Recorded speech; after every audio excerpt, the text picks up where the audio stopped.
Es necesario conocer qué es lo que sucede en estos episodios, vivenciarlos para comprender en su verdadera magnitud qué es lo que está en juego y saber qué podemos hacer para evitar la pérdida de vidas. Estos eventos trágicos de alto riesgo no debemos valorarlo como incidentes circunstanciales, de escasa o extraordinaria ocurrencia y en donde solamente la capacidad táctica y habilidad del equipo que dirime el asunto han sido el desencadenante de sus resultados cuando son favorables, o en cambio, apelar a la fatalidad cuando estos no han sido prósperos con la ocurrencia de muertes o lesiones de inocentes. Esta idea resulta demasiado simplista y peligrosamente prescinde de valorar en su justa medida esos ingredientes que los hacen sumamente amenazadores: el riesgo de vida para las personas y la incertidumbre de la conducta humana. En mi trabajo publicado sobre el valor de la experiencia en la negociación con rehenes, hago hincapié en la necesidad de aquilatar un adecuado conocimiento, sumado al entrenamiento constante, y a ello hay que agregarle también la experiencia. Roberto del Chagas Monteiro, de Brasil, afirma que la crónica policial más reciente de América del Sur nos demuestra que hay un incremento de este tipo de crisis y además se destaca en forma evidente la falta de preparación y conocimientos doctrinarios policiales específicos para enfrentar adecuadamente estos conflictos. Por su parte, el autor reconoce que además del aumento de crisis de este tipo, existe una falta de preparación y respuesta adecuada por parte de la policía, en lo que en muchos casos se hace evidente.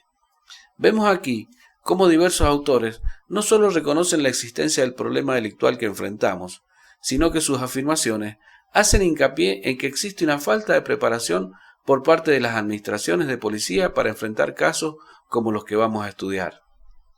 Por lo tanto, estamos en condiciones de afirmar que el problema implica, en cierto modo, reconocer su existencia, adoptar una modalidad de trabajo para su solución y tener una preparación adecuada para su aplicación. Con muy buen criterio, el comisario inspector Víctor Sarnaglia, jefe de la Compañía de Tropas de Operaciones Especiales de Santa Fe, en la Argentina, ha afirmado reiteradamente que una de las metas de la aplicación de la doctrina de la negociación con rehenes es superar la improvisación, el protagonismo y las soluciones empíricas para casos extraordinarios de seguridad que deben ser solucionados y resueltos por especialistas.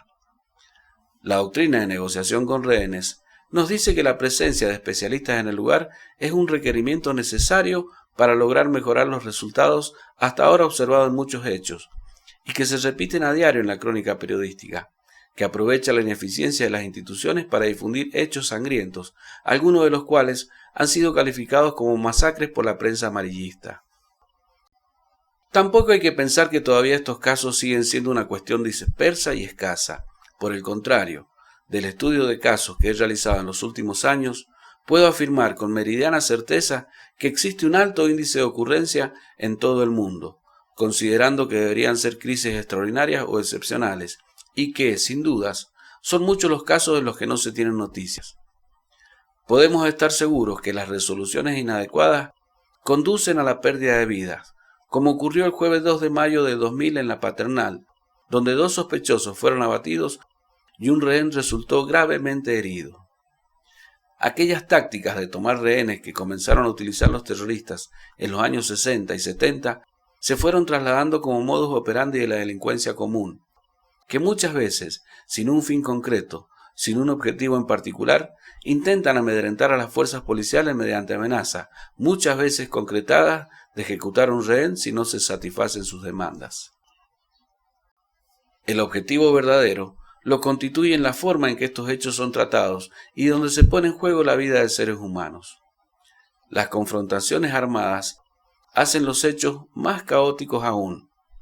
El caos inicial que se produce debe ser controlado por las fuerzas del orden, y muchas veces vemos que es la propia policía la que contribuye en mucho a que esa situación sea caótica. La confrontación armada debe ser siempre, indiscutiblemente, la última de las opciones. Watson Consultores presenta Seminario Virtual de Gerenciamiento y Administración de Crisis de Alto Riesgo y Negociación para la Liberación de Rehenes, Nivel 1.